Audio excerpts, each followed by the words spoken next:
Anytime you're ready. Yeah. Well, let me just introduce Cisco, your last name? Meneses. Meneses. Nice Portuguese name. Not too many Portuguese here in Lowell. Yes. And I got Cisco's information and contact number from Gene Novak, who had, I guess he got you to do a seminar with the western part of the state. Yeah, we're doing seminars for all the associations this year. Probably our second or third time we've done shows with them on this matter. And Gene was gonna be here, you know, raved about it, and it's perfect for us, so, we scheduled him, he agreed to come in, at no charge, just for some donuts. There's a copy of those, you have to have a copy to get the donuts. And That's all we I got want a copy too. And so basically, I'm Robert, I'm the building commissioner. I'll let everybody introduce themselves. I invited a few people, Gene, I think, said he was coming too, Yeah, I so. spoke briefly with this morning, I think he's on his way. But I'll let everybody introduce themselves, just so you know who's here. Sean Jan, Sean? I am Mark, Mitchell Swan. Thank you, Mark. Ray Costello, Plans Examiner. Ray? Dave Fuller, building inspector.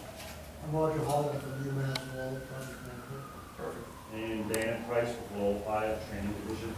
There's not a test later on, so just remember all your names, but if I get your cards, I'll be able to send you a lot of stuff in the future as things come aboard. I'll tell you a little bit about what we're doing here. This is basically a nationwide problem that is not only specific to Massachusetts. You got any industrialized city, from here to Seattle to LA, Chicago to Texas, everybody mirrors themselves exactly. Some are just a little older, some have just been at it longer than others. So firescapes first came into play in probably Washington DC, New York, in the 1850s, 1860s they started building these things. But a majority of all the firescapes came into play really in the 1900s. So 1900s till about 1930s when they had the Uniform Building Code, finally somebody said, you know what, this is just not working out. These things sitting outside, catching rain, catching snow, doesn't make any sense. Let's change the laws and let's make it so that from now on you can't build any new fire escapes. Let's make everybody build a second means of egress inside your building where it's nice and warm and toasty. And then they said at that time, hey, what's going to happen with all these existing fire escapes that are on all these buildings that we built? They said, you know what, in another 50, 75 years, all these buildings are coming down. We're going to be, you know, the George Jetsons of the world, and you're not going to even need any of these fire escapes. But along the way, somebody invented duct tape, bubble gum, and paper clips. And they kept all these buildings together somehow, and guess what's the main means of egress? Was the fire escapes that were still on there. Then everybody started taking all these beautiful mansions and these beautiful homes that were monsters because everybody needed 6,800 square feet. And they started turning them into 3 bedrooms, 5 bedrooms, 27 bedrooms, depending on how you slice and dice the unit. And what was the answer to that mansion that had a central staircase? So fire escape on this side and a fire escape on this side. So just to avoid a lot of confusion, a lot of people say, you know, you can't build new fire escapes, and that's a correct statement. If you're digging a hole in the ground and building a brand new building, you can never build a brand new fire escape anywhere in the United States. What about pre-existing non-conforming conditions? Oh, you can build fire escapes till the day you die. So with that being said, fire escapes are sticking around. They are we call them the bastard child of egress. Left outside, you can inspect that building, you will shut a building down, but not usually because the fire escape has rotten treads. You'll shut it down because some button doesn't work, or some light doesn't turn on, or some bell doesn't go off. But you'll walk right by the fire escape because it's the bastard child of egress. It's that homeless person that lives, you know, underneath a rock somewhere, and you kind of swoop that out of the way. So with that being said, you know, it all really started here for Massachusetts. The change came in around '72. You guys remember the fire down in Marlborough Street that there was a collapse and somebody had died. I'm going to show you that photograph. It's actually one of the photographs featured on the back of the card. So if you take a look at your card and just keep that in your pocket, next time somebody's yelling and screaming and bitching about their fire escape, say, hey, this is what we're trying to avoid. We're trying to avoid killing the tenant. Wow, they got the people actually falling? Yeah, that happened on Marlborough Street by the Herald Reporter. That's a Pulitzer Prize-winning photograph. That Those people died? the woman died. The fireman, with one hand, saved himself. And the girl survived. She was 8 years old, was the niece. Now, with that, what you're basically looking at, what you don't see in that picture is the landlord. Now, it'd be a great law in the United States if all landlords had to collect their rent through the fire escape, taped to the side windows. Imagine that law? Because we wouldn't even have this meeting today. So yeah, you get your rent, it's right up there. Go get it. So with that being said, you know, in '72, the law was like it is in many states. There's a state law, fire law, fire codes, and building codes. Housing codes, they all say one thing in one paragraph. Must be structurally sound, must be kept painted. They give you no explanation how to inspect it, they give you no explanation how to repair it, they give you no guidelines of any kind, because back in 1930, all the knowledge that they had for fire escape building, because all the factories that built everything out, Chicago, New York, and LA, and every one of them shut down when the law changed to say no new fire escapes. So they took all that knowledge, because somebody said these buildings ain't gonna be around anymore, and there was nothing to fix at that time, because they're freshly minted fire escapes. They just threw it all in the trash. So a lot of the information we have today, I'm going to share with you, had to be reinvented from just thinking about it, because it didn't exist. You can go searching on the great World Wide Web, you're not going to find anything other than a paragraph that says must be structurally sound, must be kept painted. So with that, we went out and as we started inspecting, our company has an office in Boston, an office in LA, and we get the privilege, and we're probably the only company in the nation that has ever crisscrossed the country. So you will see fire escapes here from California, Seattle, LA, and I teach classes nationwide. And I do teach a continuing education class in New Jersey, for the entire state of New Jersey, through Kane University. And that's for continuing ed credit. So whenever I do classes like I've been doing this whole month I got about 6 here in Massachusetts, 6 to 8, that include the housing authority, all the departments of associations. And we're also doing New Hampshire, Rhode Island, but I just came 2 weeks ago. I was in Seattle, Portland, Oregon, Tacoma, LA, and Houston, teaching the very same class. So this is not an issue right here. But do you guys remember the Station Knife fire? When that occurred, Hank Philby Ryan, anybody ever met Hank Philby Ryan? Yay high? She was, her producers wanted to do a story on fire escapes, that in case of fire, you got a fire escape to use. And little did she know when they just caught us by luck. I said, hey, do you know that a majority of the fire escapes that I inspect, at least 75+% of everything I inspect fails inspection. At least 25 to 50% of everything I inspect nationwide has life safety issues immediately on the fire escape. She goes, no, I don't believe it, because we have this law that says every 5 years. And by the way, after that collapse, instead of it being must be maintained at all times, that's when they applied the 5-year rule. So throughout the country, there's 5-year rules, and throughout the country, the majority of it is keep it maintained at all times. Which means what? If it ain't broke, don't fix it. If it ain't broke and nobody knows about it, don't go looking for trouble. So it's sort of, this thing just sort of fed on itself. So I had Hank Philby Ryan, and she goes, I want to do a story. I said, okay. And she wanted to do a 1-minute piece on fire escapes. So I brought it down to the theater district. I gave her a 15-minute class on how to inspect fire escapes. And then I let her go. And this is what she came up with. And this was probably back in 2003 to 2005. I gotta get back to the date when she did this, but. Oh. The smoke, the flames, and the frightened fate.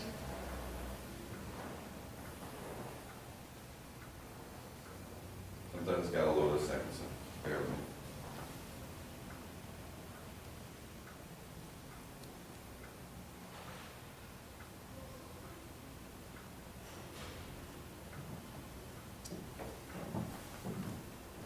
We just give it a second to load. This is technology.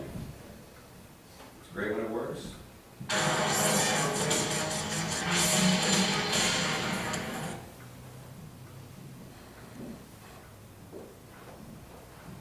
We're running a hard while. I think it's because of the size of the thing. At least shrink it and just make it the size.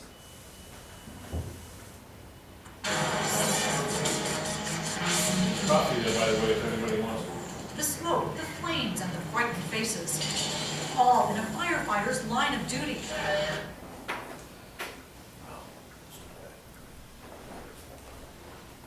I'll go ahead and see if my wireless is taking this off the phone here.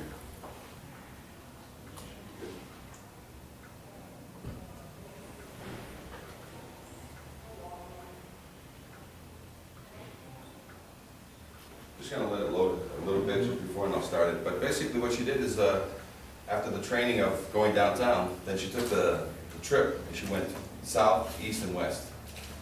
And she went north also, and she went to a bunch of cities and started looking at fire escapes. So from that, she got this report that she put out, and then she started making noise in the state. The smoke, the flames, and the frightened faces. All in a firefighter's line of duty. But Chief William Hitchcock remembers the night it wasn't the fire that almost stopped him. Of course, scared to death. but the fire escape that broke underneath him. The ram and just came away from the building. And our investigation found across Massachusetts. Sure, you need that internet, that free internet here, she's just not connected, but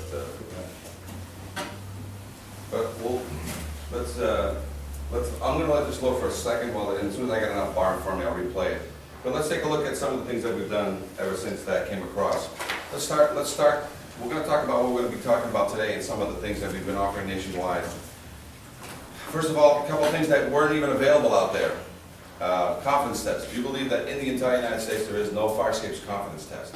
An actual checklist of things to look for when you're inspecting a fire escape, so that some engineer or any inspector can sort of, use this as a guideline. Oh, this city official is looking for this sort of guidelines to inspect the fire escape. In Massachusetts, all you need is, to the best of my information, knowledge, and belief, the fire escape is in conformity with the building code.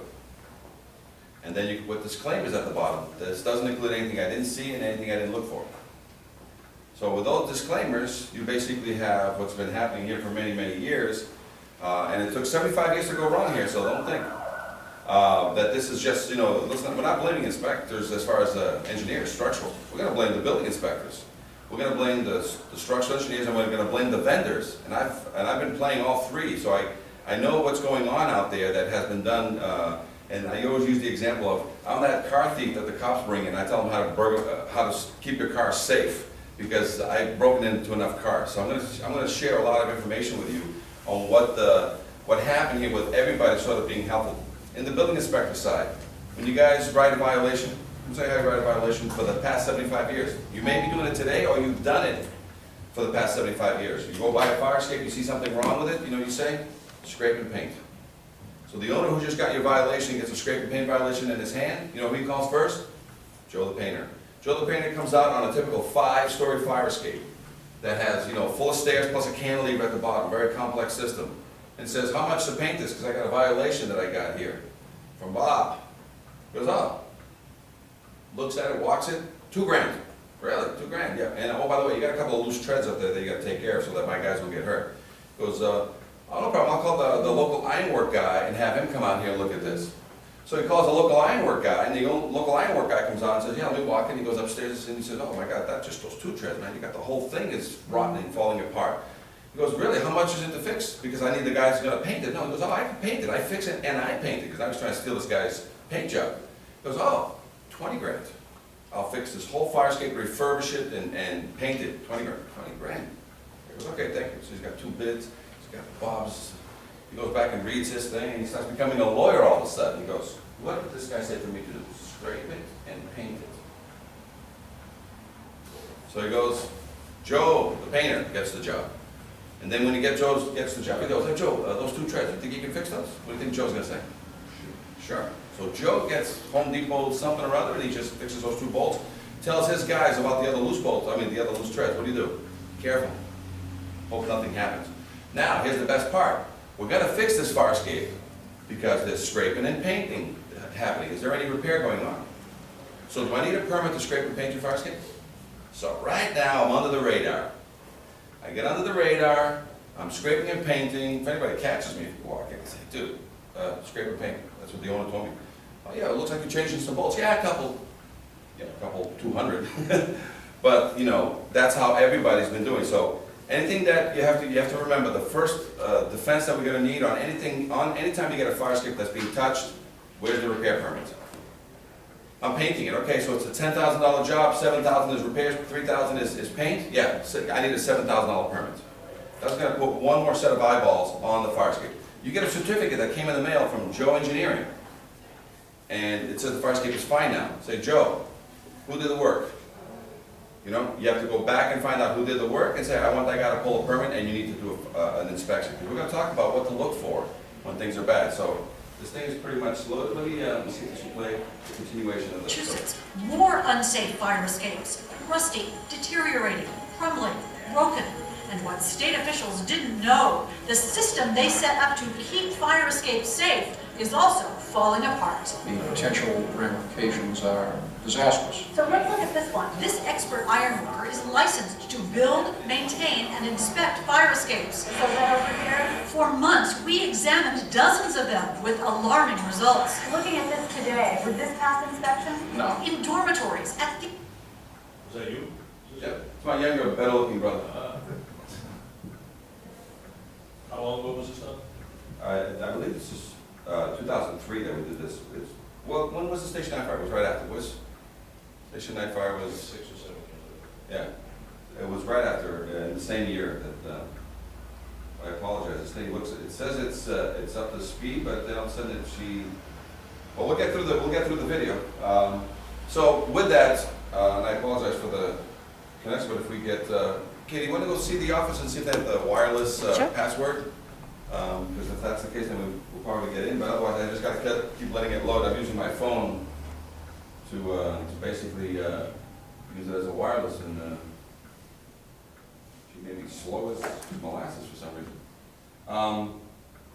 So with that, what we did is we started, right after that class, we started teaching the associations. And we started bringing the awareness, because it's actually two players. And the players are the fire departments and the building departments. About 40 states, the fire department runs everything. The building department build things, but then the guys that keep watching it right after the fact is always the fire department. So we have a majority of our trainings nationwide is the fire departments. In states, which is about 10 of them, that have building departments running the maintenance side of things, we do these same classes. So all the associations here, I've done classes all the way up to, even now in Amherst, we did a class there for the regional, but we've done it, yesterday we were in Taunton, 2 weeks ago we were in Westboro, and next week we're actually going to be in Northampton.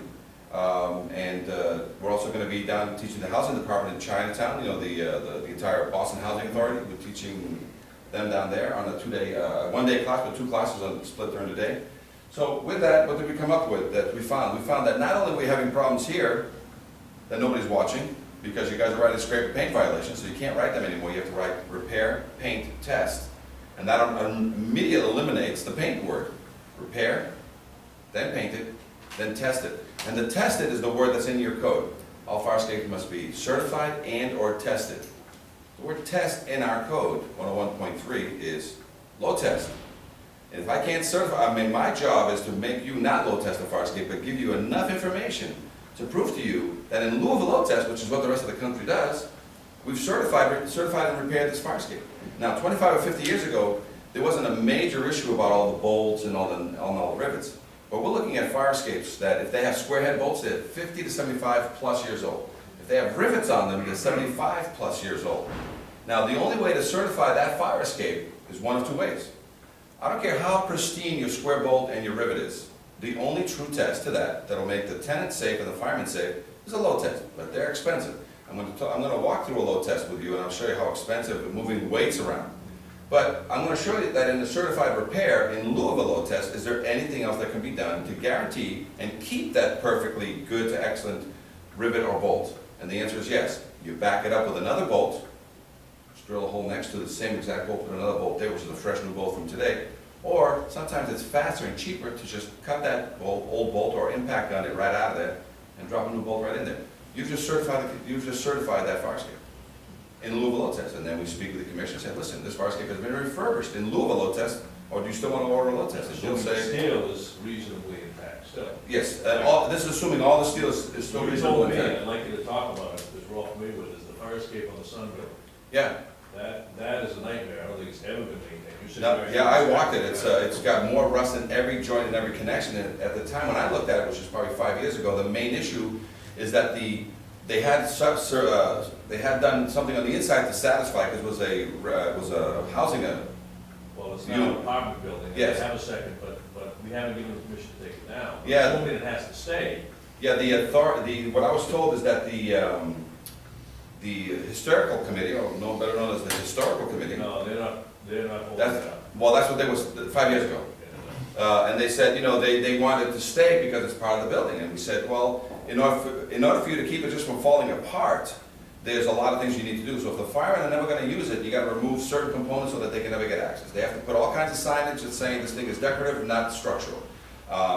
And then you have to start looking at it because it'll keep eating itself. One thing, if you leave rust in all these joints, there's no guaranteed way to keep it from falling apart. Aside from that, we also told them that if you're gonna keep this as a decoration, you gotta block all the windows on the inside. And if you don't wanna use the light, lose the light, you don't have to physically block it, but you can just put mesh or something decorative or bars that let the sun come in, but these people will never jump on those fire escapes as a means of egress. The guy said that if you go in and you look, there should be one that says free Wi-Fi, and then you have to create an account. Oh, we'll just let it, we'll just let it keep, as they say, pumping along. But, let's just see if I reload.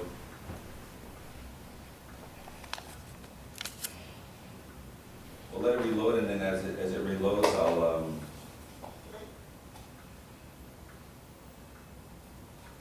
and that sometimes it's all it needs is just to reload. But I have videos here. There's about 400 videos nationwide. So to train your inspectors, I've got videos here that are 3 to 5 minutes long of typical fire escapes all around the country, including Massachusetts. And it tells you how to start inspecting fire escapes by looking out a window or down from the street. The Westboro inspection, we actually walked Gene Novak right after the class, and we walked around a downtown building that had about 4 fire escapes. And that's on there also. So you can just watch videos and then have a discussion with your inspector. So usually we do a downtown walk around right after one of these classes. But let me just go over the things that we've done, that we have. This is the story that we talked about on that, so you can read about who the fireman was and the woman. But the woman did die. The girl survived. She was 8 at the time. He hung on with one hand. Marlborough Street. Credentials. One of the things you're going to want every time somebody inspects in your area, the law is very simple. Structural engineers are and or others acceptable to the building official. So anybody that wants to inspect in your area, including structural engineers, have to give you something of it in the credentials. And that includes inspection criteria and how they intend to inspect. So everybody that's going to inspect, you're going to say, hey, I need for my file an example of your inspection criteria, whether you're a structural engineer or whether you're a G3 guy out of Boston. But let me tell you, the only 2 licenses in the whole country. You have a G3 license out of Boston, which is put out by the building department, and we have some issues with the G3 license, which I hold, in that sometimes we are judge and jury. So you can inspect and fix your own fire escapes, and that causes some conflicts at times, and believe me, if there's a way to save a penny, it's good to be the judge and the jury, hold all the guns and hold all the bullets and never pull a permit. So think about that, how much money you can make by basically just, you can wrong as many people as you wish because there's nobody checking. And of course I can beat anybody's price because, I'm selling repairs versus paint jobs. Guess who wins? So with that, the second license is out of LA. LA is put out by Reg 4. Reg 4 is basically, they control everybody that has anything to do with fire protection. Sprinklers, alarms. So if you want to copy a system, go call, put you in contact with Patrick Killian and they get his fire department to run over there. And everybody there must be licensed. It's a 3-year program. You got to pay $1,000 to get a license, a 100-question test. Meet with a fire marshal, tell him your spiel and on how good you are at what you do. Then he walks you out to the field and makes you prove to him that he knows what he's doing. Then you have to fill out their paperwork to basically bring a report. So if you want to copy a great system, I think LA has the best, what's called Regulation 4, fire protection. So instead of reinventing the wheel, just go get a copy of it. Nice excuse to go to LA and copy. But otherwise, a lot of this stuff is online. These confidence tests are online right now in in Seattle and Tacoma, because they took our course and they adopted our system. And but this is us teaching classes nationwide, including some of the building departments, fire departments, and housing departments right here. And this is right here in Boston. This is in Seattle. This is in Portland, Oregon. This is in New York, New Jersey, Newark. But these are the 2 licenses. So if I was going to try to do some inspections here, my first job is to come to the commission and send my credentials. Hey, here's the only 2 licenses out there. I currently have them. My inspectors have them.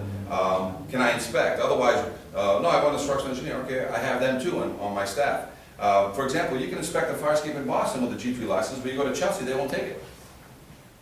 So it's a Boston license, it's not a state license, the G3. And a G3 license, just so you guys know, if any of you do ornamental ironwork such as railings and window guards, you now have this special little side license that says you can inspect fire escapes for a fee and fix fire escapes for a fee. Even though you have you probably don't have any experience on them. You'll trip into them, you'll fall into them, We've asked that that license be reviewed and that somebody makes those licenses a G3-F, which indicates that I've trained for the fire escape and I've met the 3 board members to, give another license. Or I've asked for an F3 license instead of a G3, because G3 is ornamental ironworks. It shouldn't be a fire escape, but it currently is. But some cities in and around will not accept a G3 license. They can accept a G3 license if they come up here and they go out of their way to prove to him that they have all the expertise. They know how to build them, they know how to fix them, and once that's the case, on a case-by-case basis, you can have a list of who's qualified and who's not. Let's take a look at the next thing that we have, tags. In Seattle, right, just like an elevator. Well, Seattle had one of the worst inspection regimes, I think, because you could literally self-inspect as per the code, your own fire escape. 3 or 4 years ago, 3 people fell to the floor from a 3rd floor on a fire escape that was just lag bolted into the building. They brought me in, we helped them out, we suggested our confidence test, we suggested different things up there, and what they came up with, they adopted one of our systems. They were already tagging fire escapes with a very small tag, only one tag, it was a little red tag. But now they basically have a tag now that's 19 inches wide, 11 inches high, it's white for passing, it's yellow for deficient, and it's red. But in Seattle and Tacoma, you must tag every fire escape. So, think about it, it took 75 years for you guys to get it this bad. It's not going to take 75 days for us to fix this. But over the next 3 to 5 years, what we recommend is you just have an ordinance that says every fire escape must have a tag. And on your day-to-day activities, you just go around and you're doing inspections this, inspections that. You just basically make sure that every fire escape that you identify, you just identify it. And your own inspectors only put out yellows and reds. A yellow is just say, I found it, I have an address now, and you ask the guy, do you have a current certificate? No, then it's an automatic yellow. And it says right on there what to do. Go get it inspected and to turn it into a white. Now that can stay there for a month, or a year, 5 years, or 10. The meter's running. Fees, penalties, and all kinds of things can be attached to the non-compliance of that. Okay? Now with that, you get the second half is when I get called for somebody that says, I got a yellow and I need a thing inspected. We show up, we don't take your tag stays. That's for the courts and whatever you guys are going to go through with that guy. We put our tag right next to it. So in the body over here, instead of having your city information, we have the inspector's information, or the engineering company's information. And that could be nicely done, or it can just be handwritten in there that it's Joe Engineering and his phone number. And it says, when the thing was inspected, did it pass, did it fail, and then he fills out a card next to it and then puts a report to you. So imagine now, this is for these guys. If you get every fire escape identified right now and they had a yellow, a red, or a white, in the middle of the night when these guys are showing up at our fire escape, they don't care whether it's good or bad. They just want to know whether they can get on it. Because he knows, and we've talked with them, and when we're in a room, that he's not the only guy in the room, we basically say, but a lot of the gray-haired guys tell the the black-haired guys, in case of fire, don't use the... Okay? Now, is that word being published in the Lowell Gazette, and all the tenants know about this, and right? So here's these guys when in the first 2 to 5 minutes, where smoke kills everybody, they got to get into a building or get people out of a building or do something with the people. The first fear they have running down the alleyway is whether the fire escape is going to hold their bodies. So they wait for ladders, they wait for trucks to basically penetrate buildings. So imagine right now, as of the first fix, you just have a local ordinance that says, I want every fire escape tagged, regardless of condition. Now these guys in the middle of the night, in a smoky situation, they're running out and boom, it's a white one. He doesn't run for his ladder, doesn't run for anything, he just jumps on it, breaks windows, pulls people out, done. He gets onto a yellow one, a red one, he's going to think, he's going to do an assessment, but he's already afraid of the yellows and the reds, and he has to make, life and death decisions right there. But immediately, the first people you help is these guys. The second people you help is the guy paying a rent. I'm sitting in my Lowell apartment, I'm looking out my window, I got this yellow tag, I'm like, what the hell is this? I go out and investigate, read it, and says, this thing's not working. I said, wait, my rent is good, fire escape is bad, it's my only means out, my kids sleep in this room, I'm holding my rent check. You're gonna get a little bit of pushback from the very people who say, hey, if I don't got water, heating, and the second means of egress, I'm not gonna pay my rent. So there's a little bit of a stimulus to get the fire escapes going. If it's a red, you're going to vacate the building anyway. A couple of quick fixes for the fire escape, in case the fire escape is very bad. You order scaffolding in lieu of a fire escape. Scaffolding with full stairs. So in case you ever get into a very bad situation and the owner's blah, blah, blah, whatever, $1,000 a month or $2,000 a month, we'll put a full set of stairs of scaffolding on any building and, facing whatever windows needs to be. The next thing we have, confidence tests. These are confidence tests right here. And these confidence tests basically is a final exam for an engineer. If you read some of these questions are pretty weighty. You know, they don't ask you what's your opinion. They ask you, make this statement. Every connection on the fire escape is free of all internal rust. Every visible and invisible connection I have looked for, and I have either nullified, verified, or duplicated that connection.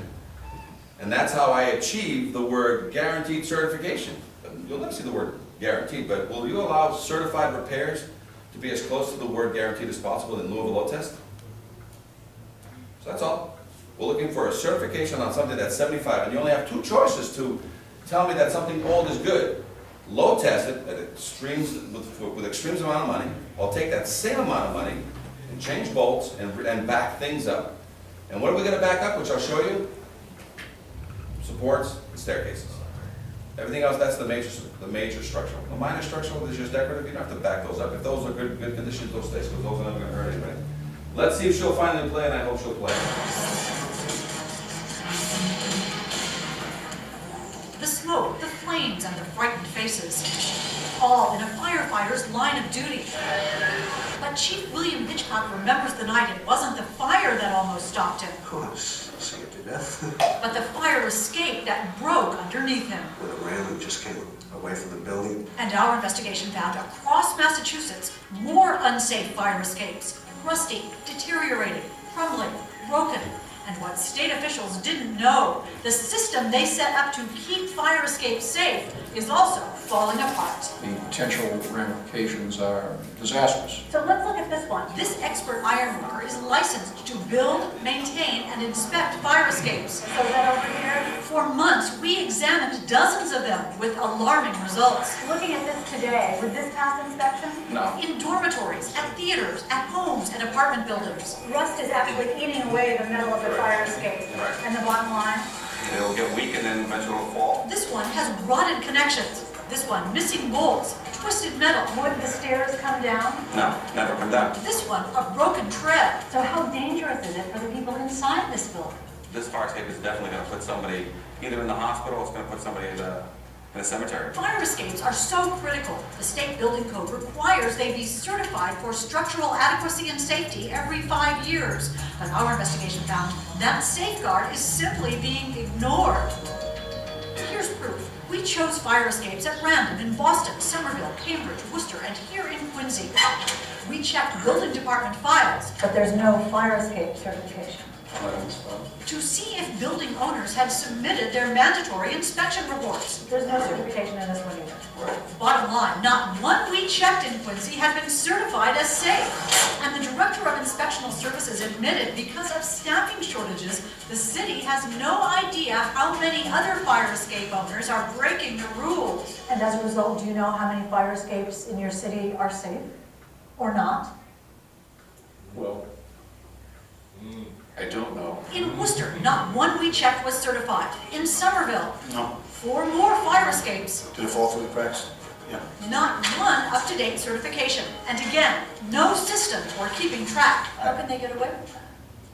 I guess the shortest answer of all is because we don't have the resources to sit here and follow up on these things. If structural deficiencies are reported, local building inspectors can actually evacuate residents until repairs are made. Would you talk to us on camera about this? No, but when we surveyed 24 more communities, most admitted they had no idea how many fire escapes were certified.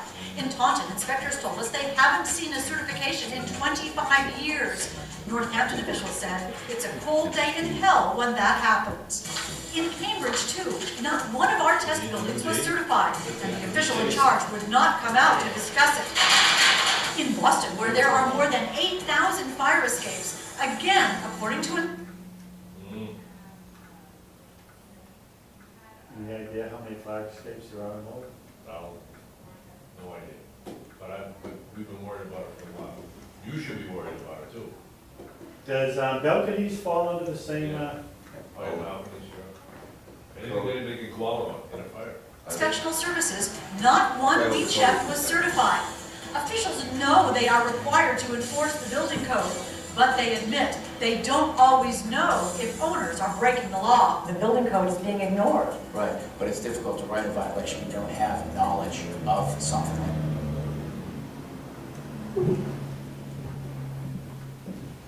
Was there any big uptick in inspections after this report? Not really. Really? But let me tell you what, and I can't say no, let me tell you what the automatic was that came from this activity. Because, and I'm gonna share that with you, what you have to do. Hopefully this will just click in and finish the These story. forms, Cisco, can we get these online so we can modify them to city of Lowell? We do that. I have an example on there, and if I may borrow one of your sheets, if I may, I think you have one right there, though, the white sheet below. This is the pilot program that we did for Framingham. So, again, it still shows the 1028.3, but let me read you the code, and I believe, and Katie, you have some of those, we can pass them over here. So we did this for Framingham, so this is something that we would do with City of Lowell, or we do this for you. Or we send this PDF, or if you have somebody that works with PDF, not PDF, Photoshop, Yeah. they can just, but we usually send you these in blanks. Yeah. We just make sure that these are standard, you can use it as industry standard guidelines, but let me tell you what 1028.3, which is now 101.3, it says, testing and certification. All exterior bridges, steel or wooden stairways. Okay, have we mentioned fire escapes yet? No. So again, all exterior bridges, steel or wooden stairways. They don't even mention cement stairways, but because they should be inclusive in there, but fire escapes, egress balconies shall be examined. Egress balconies, what are those? Those are Romeo and Juliet balconies. Anything that a fireman will use to get people, or people will wait for a fireman to get them. So the code is very clear. What they focus 101 on is constantly fire escapes, but in actuality, it's all exterior, steel or wooden stairways. So all these buildings, these row houses, these apartment complexes that have wooden porches with staircases on the back is a fire escape. But they call it, but the law is very great here. It covers everything. And there's going to be a check for adequacy every 5 years by a Massachusetts registered professional engineer, doesn't even say structural, professional engineer, or others qualified and acceptable to the building official. Said It would be an engineer, iron work with a license. See? So it would be an iron work. it can be. The only problem with it is we're judge and jury and I'll never pull a permit. But now that you're going to put some rules out, the answer is yes. So that's why in our company, we have to split into two. We have an inspections division, we call it fire escape engineers, and we have a service division called fire escape services. Because the way this is going, it's very difficult to unblur the line. So we can inspect, and we inspect fire escape, we give the clients all their information, they ship it out and they shop it around. If they want us to do the job, then it has to be done by fire escape services. And a lot of times when we're doing the job on the service side, we have to hire an independent engineer on the behalf of the client to basically sign off on our so that we don't have any Well, let me conflicts. ask you something, and you've got experience as you referred to. Why does the city need to have an ordinance when it's already in the building code? They don't have, what they don't have in the ordinance is tags. What you don't have in the ordinance is confidence testing. What you don't have in the ordinance is a standard for repairs, how to repair things. So you have an example. Right now, there's no requirement that every fire escape be tagged like an elevator. So you have to do a local ordinance. Or we can take the long walk and start pushing boulders up a hill with our noses and let the state do this and then make everybody do it. 3 to 5 years, 5 to 10 years from now. But you work with the state, so is there something? I haven't worked with the state. I've worked with everybody, but there's just a lot more things on the plate, on everybody's plates beside this. But on the grassroots level, one city at a time, this is where nationwide I've had all my success. Seattle adopted this entire system, not the state of Washington. Right now we're in Washington, we're in Portland, Oregon, doing their study, and the state wants to do something. You know what their biggest problem right now is? The language. What language will they allow to go to the state but then now everybody's got an opinion on how you can't write it too strong, so we say, what we're doing in Portland, and I just came from there 3 weeks ago.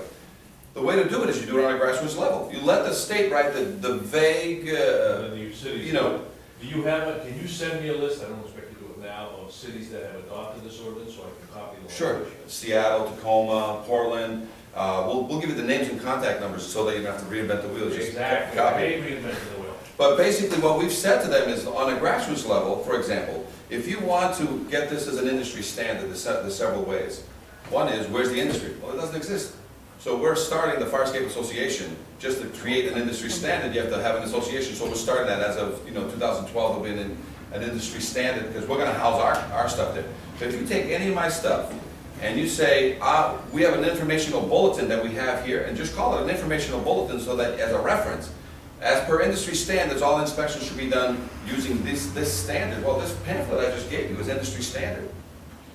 So now you don't say, well, you gotta do it this way. If you want to do it this way, you can say, we have an ordinance. So you say, Cisco, I want you to design a conference test for us. So I said, well, why? Why don't you just go to seattle.org, go on their website on the fire prevention and download their PDF and or Word document, and that's what it has right here. And then just take their name off the top, put your name at the top, now you're done. So there's an industry standard copied by somebody, and they got it on the internet already. So as we start putting these either in informational bulletins or as ordinances, so an ordinance on your end would be you saying, you know what, Cisco, we are going to tag every fire escape. Lowell wants every fire escape with a tag of some kind, an industry standard tag. Boom. You can't get that from the state telling Lowell to do it, but you can do it as an ordinance. Every fire escape must have a confidence test, not a opinion letter from an engineer. And copy any industry standard such as, and you can use the word, such as Seattle, Tacoma, Fort Lee, New Jersey, you just name and rattle off a bunch of other cities that have taken it and say, and it's an industry standard questionnaire. It's nothing more than that. So that's where the ordinance is. On the fire departments, a lot of times it's an administrative rule. It's an administrative change. So the ordinance is on the building department side to the city council, but you guys have an administrative rule change, right? Something like that? I'm not sure. I've been on fire trucks most of my career. Yeah, it's the same thing. The ordinance or the administrative rule change is how they basically just let it on the grassroots level. So that's how it is. So yes, I've spoken with many people. I've put the word out, but it's, one man waving a flag sometimes gets shot in the head. But tags, they're right here. Now the confidence tests, which we're going to go into, and I'm sorry, let me give you back this. So, sorry. And this is the confidence test that we have, including what Tacoma did. They have a yearly confidence test. So they not only do the 5-year, they make the owners do a walkthrough and they ask 3 simple questions. So this scares the hell out of a lot of engineers. The next page I'm going to be talking about throughout is industry standard repairs. How to fix a fire escape. They're here. It's simpler than you may think. We'll cover it. Industry standard designs of how fire escapes are made. 99.9% of all the fire escapes fall into this category, which we're going to go over today. And then I also go into, if you're going to draw a new one, I'll show you how to draw new ones that include cantilevers, spirals, ladders, so that, yes, they can be designed, they're easy to build, they're not big monstrosities. And the last thing we're going to be covering with you guys is that with today's technology, every engineer, anybody inspecting your city is going to give you photographs. They don't have to be pretty and done like this. We enjoy making it a very pretty presentation. Dude, 9 per page off of digital cameras. They print 9 per page, 4 per page. Send that to your inspector so your inspector doesn't have to go across town to see how bad things are. You've given him, either through digital email or a report, you've given him photocopies of what's wrong. And there it is. And then the last thing, ready? EPA, you guys are familiar with the renovator situation here, right? You guys are right on top of that stuff, right? All fire escapes older than 1978 are presumed to have lead. So what can't you do on them anymore? You put a flame on them? You put flame on lead? So does that mean can you use a welding rod on these fire escapes?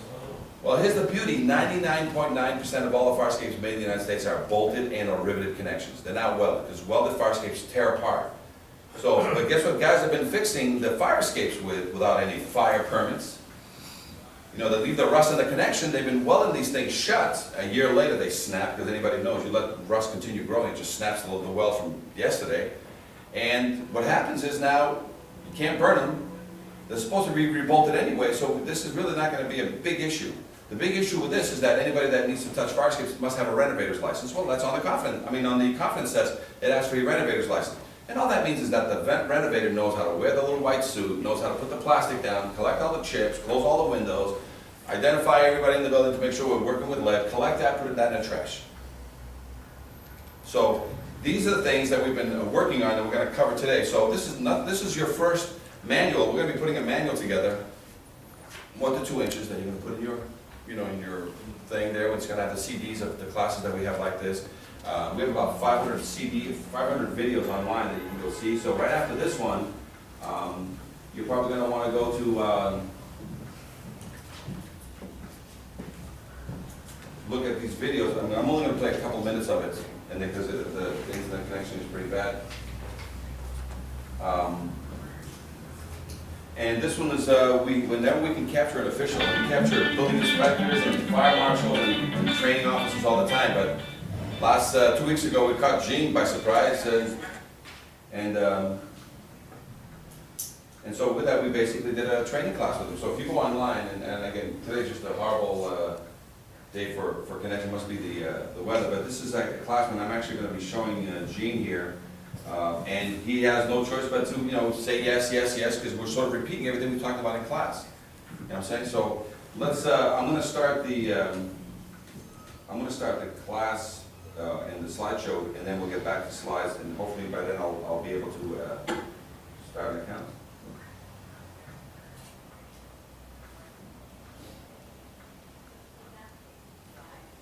So, and I'll just fly through these, and again, open questions, anybody agrees or disagrees, throw it out there. So this is what happened with that fireman in '72, and right after the fall and the death, it usually takes the death of a fireman, takes the death of a person, everybody wants to do something about it. It went from all fire escapes must be maintained at all times. They changed the law in Massachusetts to include 1028.3, which says you must prove that now every 5 years. So we did the Channel 7 news piece already.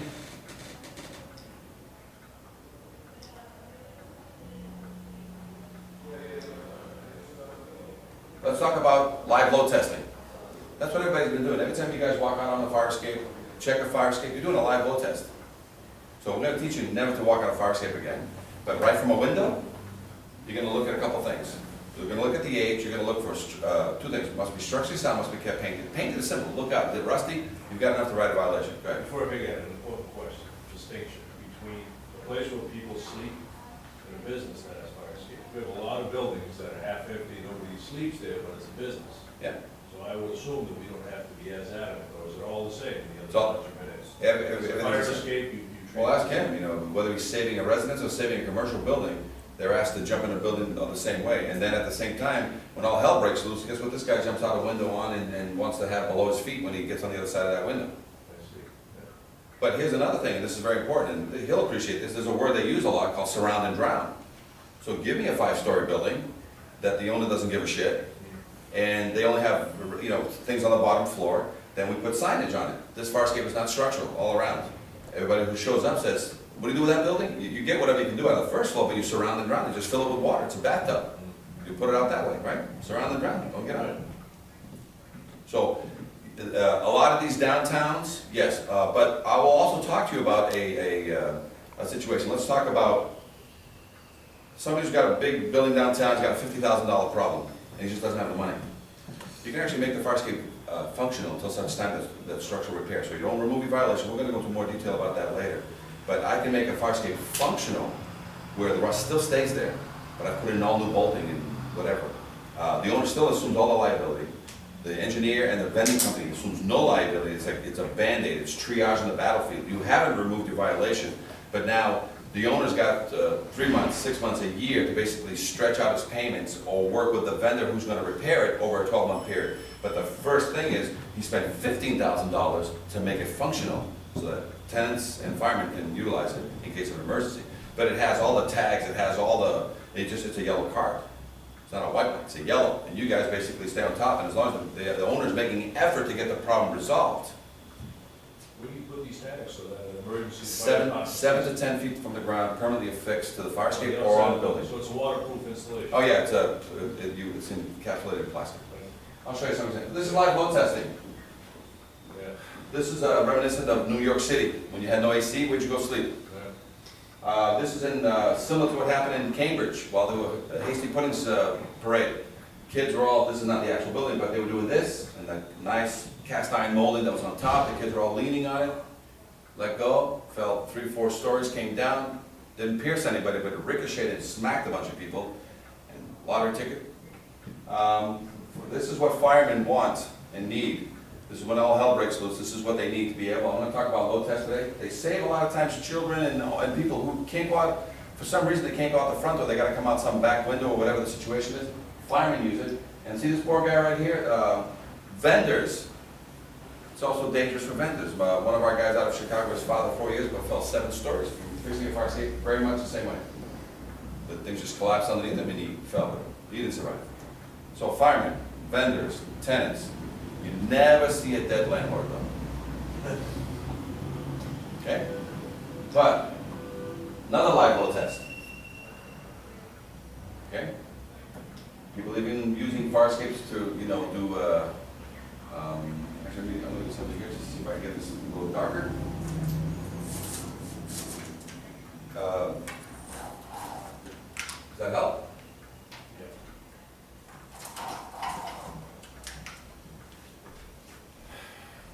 And students. Students love to go out there, hang their plants. Students love to go out there and smoke their cigarettes. And just hang, go from room to room, you know, depending on what the scenario is. Another live load test. Some of them have no results, some of them have results. This is in down by Rhode Island. Blackstone or Blackboro? Blacksboro, I think it's Blackstone. I forgot the name. Fire escape there, see all the rust? Fire escape here, see all the rust? The fire escape that I'm on, all the rust? What this says was a 5-unit building. The owner and his son did the roof themselves, took the fire escapes off, put the fire escapes back, had some extra bolts. Why do you need extra bolts? It's like a mechanic, you know, says, oh, your engine came with extra bolts, here's the box in case you need them. And this was during a time when there was somebody was buying and selling the building. So the owner of the existing condo and his real estate agent, the buyer and their real estate agent, plus the trustee were up on this fire escape and it collapsed and fell to the roof below. Now, everybody, nobody died, but everybody survived. And everybody was able to make one phone call. 911 or your local lawyer? The lawyer first, and had their lawyer call 911.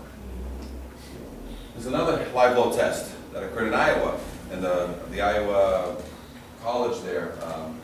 3 students were up there watching the fireworks. The guy who fixed the window on the right side over here, his workers took the fire escape off, put it back in, but instead of putting the through plate that was originally there, they had a 1/2-inch hole for a through plate. They put in a 2-inch lag bolt back in the hole. So that fell there, hit there, and then came to the ground. So that's the blood. That's a live load test. We went there to investigate. They hired us as an expert witness, and they had fire escape CSI, and they obviously kept the evidence in a good place, such as an open field 8 blocks away. But we were able to still find the bolt. Hold on a second. There's the bolt. This changed the whole, the latch screw actually. And then they put it right back. But this time they threw bolted. They also put a leg on it because